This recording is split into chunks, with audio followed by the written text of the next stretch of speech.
So making your collagraph plate is pretty straightforward. Unlike the solar plate, which we know has some, technicalities and things to it. This, if you can glue it on here, you're going to be okay. So I have cut out my matrix, my base plate here, and I've cut out a couple of shapes that I'm going to glue on. So we'll come in here, apply a pretty liberal amount of glue because your substrate is going to soak up some of this. And you want to make sure that it is firmly pressed inside there.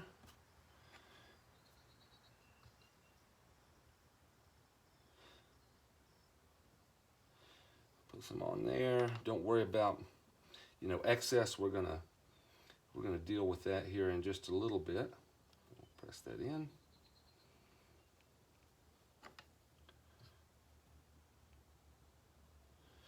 I'm kind of being a little bit sloppy with it right now, and that's okay because more is definitely better than less.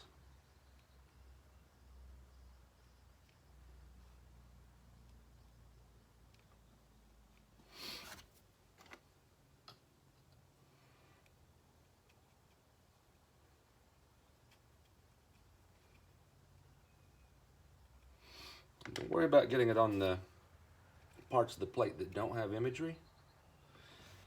That's not going to matter at all because we're going to seal it up after a little bit anyway. So good coverage is important, particularly if you plan on making multiple images from it. You want it to be good and sturdy.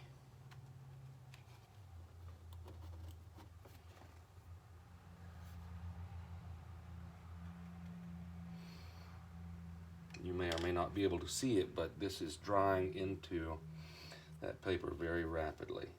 So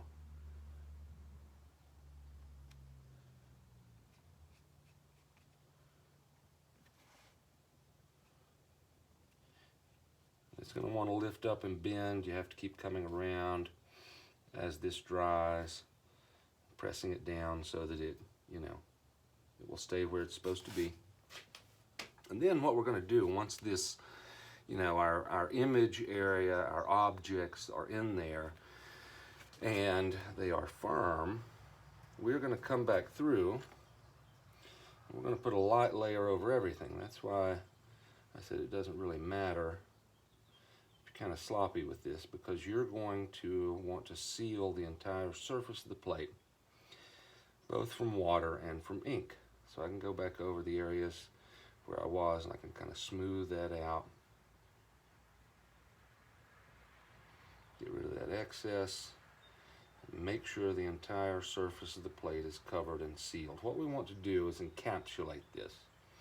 We want all this to become one continuous surface, even if it's raised or if it's lowered. But in terms of liquid, it's one continuous surface.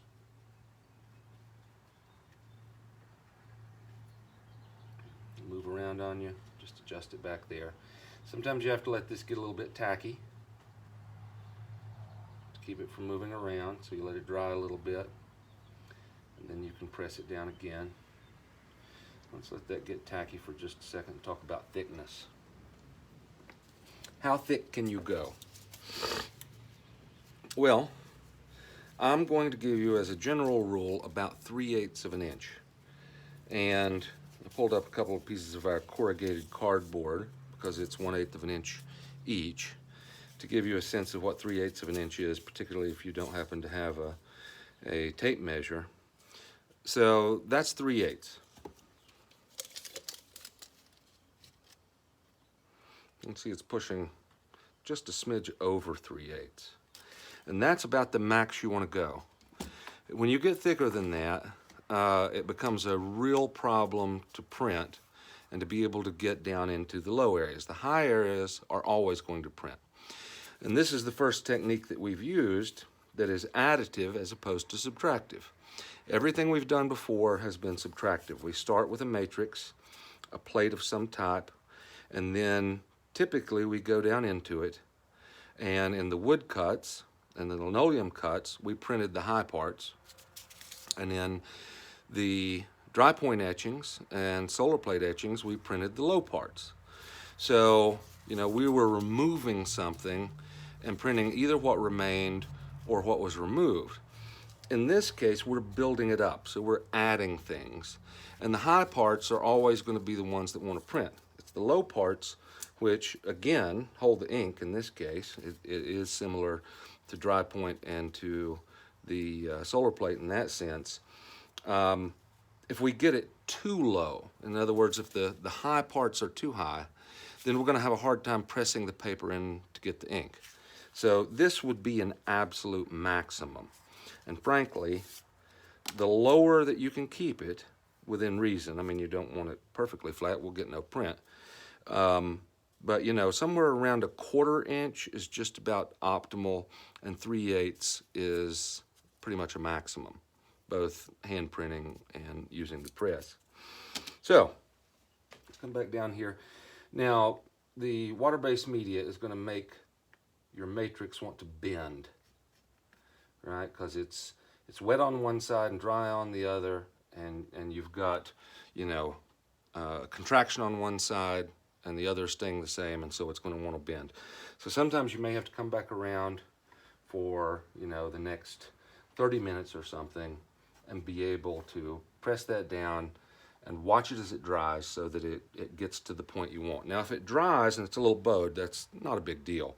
We can take this and bend it back once it dries, but we definitely don't want, random things sticking up.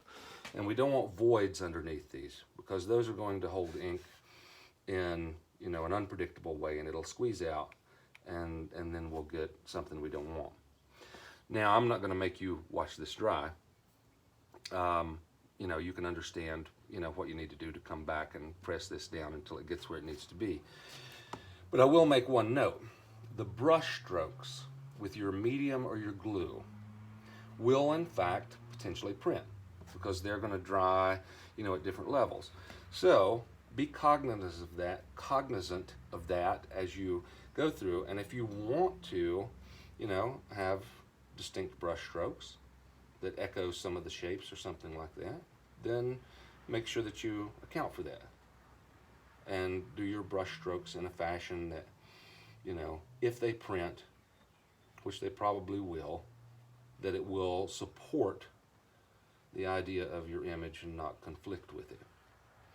In the end, after this dries and we have our image, and you probably need to let it dry overnight, we'll probably come back and do one final smoothing coat over the whole thing, because we really do want it to be nice and encapsulated in there. And I'm not going to make you watch this either, do coat the back, because once you start dealing with moistened paper, some of that moisture, whether it's on a press or whether you're doing it by hand, it's going to creep around the back, and that can create a real mess if that back is not sealed. So I would suggest, after this is good and dry and you have it where you want it, that you do come back and seal the back part of it as well. And then, almost all of these types of glues and polymers are pretty flexible. We can see this is bending now, but like I said, we'll be able to correct that. And in fact, coating the back by equalizing the evaporation will correct some of that for you. So, we'll let this dry. Go ahead and, make sure that my brush strokes are where I want them to be. Entire surface is coated. Then we'll let that dry overnight and come back and do the inking of it in the next demonstration.